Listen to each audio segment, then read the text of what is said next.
Filosofia pela Faculdade de Letras da Universidade de Lisboa. Nesta mesma universidade apresentou uma dissertação sobre a natureza da consciência em Chalmers e Dennett. Frequenta atualmente o curso de mestrado em Filosofia na Universidade de Lisboa. As suas áreas de especialização são a filosofia da consciência e da mente, assim como a filosofia da arte. Organizou com Carlos João Correia as 5 primeiras edições dos colóquios da Associação O Que É, da qual foi fundadora e membro da direção. Desenvolve atividade artística no âmbito da fotografia, da video performance e da realização de vídeo. Apresenta-nos uma comunicação com o título a suposta unidade da consciência e da identidade pessoal.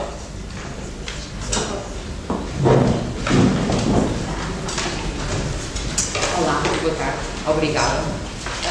Obrigada ao Rodrigo e ao Carlos João. Temos uma equipe, nós somos mais ou menos uma equipe. A minha comunicação vai dizer o que o professor Rodrigo disse e o que o Carlos João disse. Então eu quero não repetir-me e vou tentar não repetir, não ler o paper, porque senão nós vamos apresentar o Locke novamente, dizer que gostamos do Locke e que é a melhor definição sobre identidade pessoal, então eu vou tentar não repetir.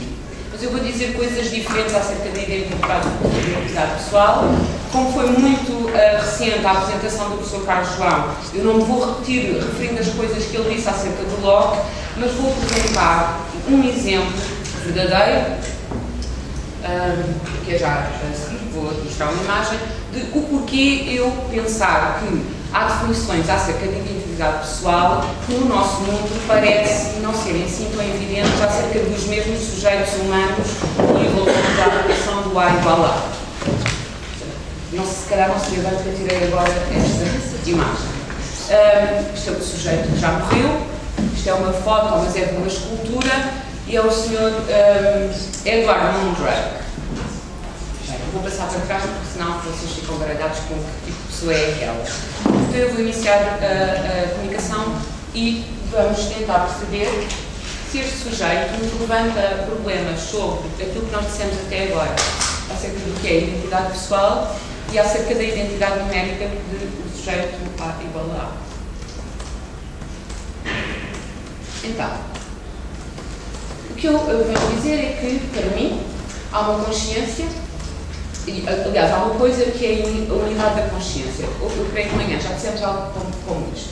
Supomos que quem tem a unidade da consciência, isto é, que seja autoconsciente ou sujeito de experiências, e as experiências são sempre conscientes, tem a característica necessária e suficiente para ter identidade pessoal. Este é um termo equivalente, como disse o professor Carlos João, ainda há pouco. Quando falamos de identidade pessoal, estamos interessados na resposta à pergunta quem. Assim, quando falamos de identidade pessoal, estamos a falar daquilo que faz com que uma particular pessoa seja essa pessoa e a mesma pessoa ao longo do tempo.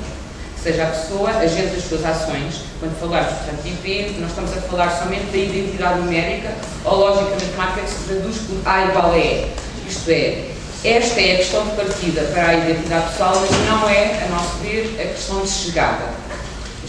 Achamos, portanto, que a questão não se esgota aqui, até porque existem exemplos como este que nos fazem duvidar acerca do que estamos a dizer da unidade pessoal. Eu acho que já falta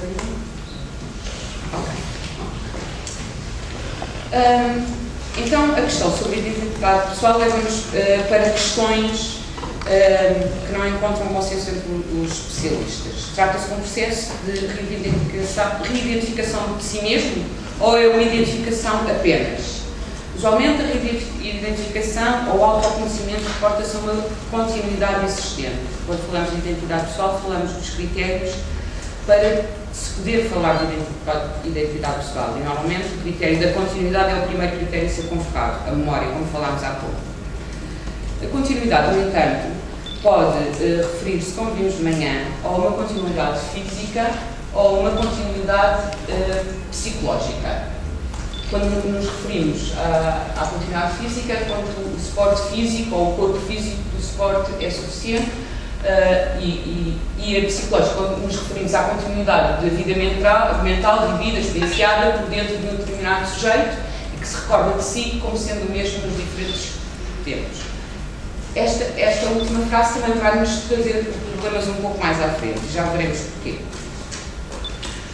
Então, como vimos também, a questão sobre a identidade pessoal leva-nos para questões que não encontram ainda consenso. Uns dizem que escolhem que a identidade pessoal se refere ao organismo, como nós vimos de manhã, ao animalismo. Outros especialistas são obrigados a decidir se nos referimos às impressões que o sujeito tem acerca de si mesmo dentro desse organismo. Então nós voltámos à dicotomia mente-corpo, material e imaterial, e como relacionar ambas. Como é que explicamos objetivamente, ou seja, com a linguagem da ciência que nós estamos habituados, este discurso que é tão importante, que temos vindo, que é o discurso da primeira pessoa consciente. Bom, esta definição leva-nos a responder de duas formas. Ou o problema do autoconhecimento, self-awareness, que envolve questões de memória do sujeito, autorreferência, como o exemplo da linguagem quando nós dizemos eu ou eu ama, ou então a questão metafísica que diz respeito à natureza de pessoas ou do tipo de entidades do mundo que podem considerar-se pessoas humanas ou não humanas. Nós já vimos isto também há pouco. Então, como dizia o professor Carlos João e a professora Isabel, se calhar o que nos interessa sempre quando nós estamos a convocar a questão da identidade pessoal estamos a falar acerca da consciência fenomenal. O que é ser esse ser e não outro ser. O que é ser Ana e não ser, por exemplo, a Paula. Eu não sei o que é ser a Paula, embora eu creia que ela saiba, eu também fico triste, eu também fico triste, mas não sei o que é ser a Paula, eu não sei o que é ser um mercê, como dizia um filósofo bastante conhecido. Então, e porquê esta questão? Eu perguntei-me porquê nós estamos a fazer um colóquio acerca da identidade pessoal. Bom, a filosofia preocupa-se com o problema da identidade pessoal. Primeiro, nós somos pessoas e nós preocupamos com isso, porque nos diz respeito a nós em particular, a mim, a cada um de vocês. E porque é que nós somos diferentes uns dos outros, não está diferente.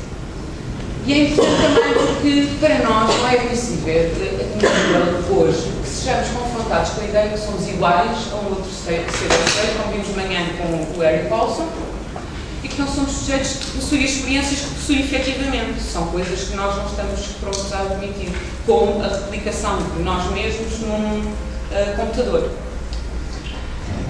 Mas há casos em que é necessário destrinçar se se trata de uma pessoa, de duas, ou de várias, ou de nenhuma, dentro de um certo organismo.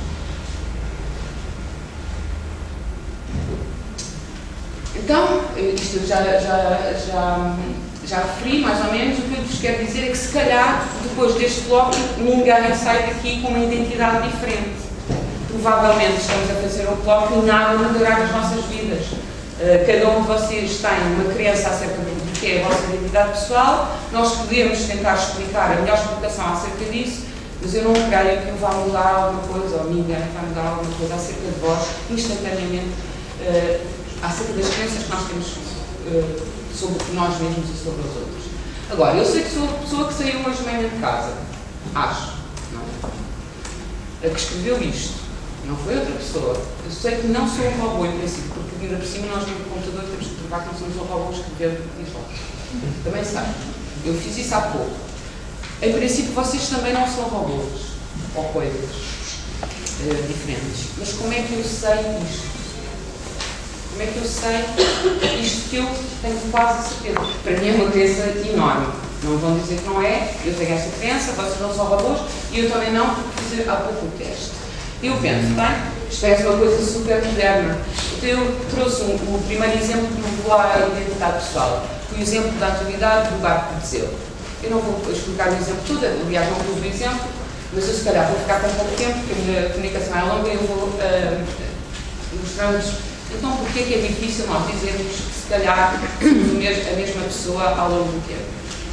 O barco de Teseu é um barco que sai de uma X margem, não vou contar a história toda, para chegar a outra margem e enquanto faz este percurso, as peças, as tábuas e os parafusos têm que ser substituídos e há alguém que faz sempre isso enquanto o barco está a andar e quando chega à outra margem o barco está absolutamente todo diferente, não é? Todas as tábuas foram substituídas, todos os parafusos foram substituídos, só que parece o mesmo barco que saiu da margem X de origem para a destino. Então eu pergunto, o barco é o mesmo que saiu da margem e depois o outro que chegou? Se ninguém souber que as peças foram substituídas, de facto ele era idêntico. Idêntico em filosofia e em matemática é igual.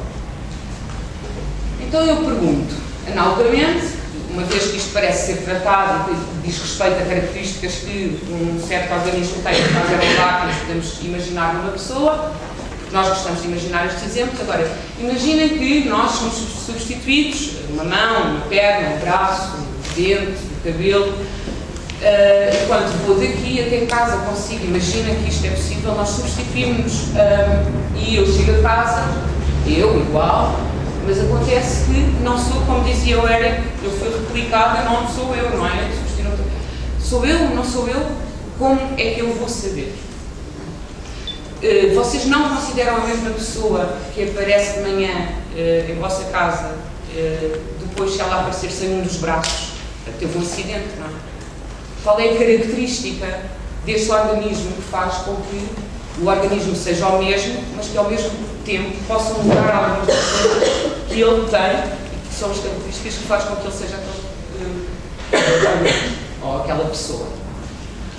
Então, nós estamos convictos de que, apesar de ser um excelente exemplo, claro, deixa-nos muito desconfortáveis com a ideia de nos comparar a objetos como barcos ou coisas. E parece que nós não podemos ser substituídos na totalidade como um barco pode ser substituído na totalidade. Nós não conseguimos fazer ainda o transplante das cabeças. Ou seja, aquilo que nós diríamos é que será impossível no mundo atual, que é o facto de nós possuirmos uma mente, aparentemente num cérebro, e esse cérebro ou mente, se fossem substituídos, deixaríamos de ser aquilo que nós somos. Parece-me que isso acontecia. Por exemplo, desculpa, o que eu fiz?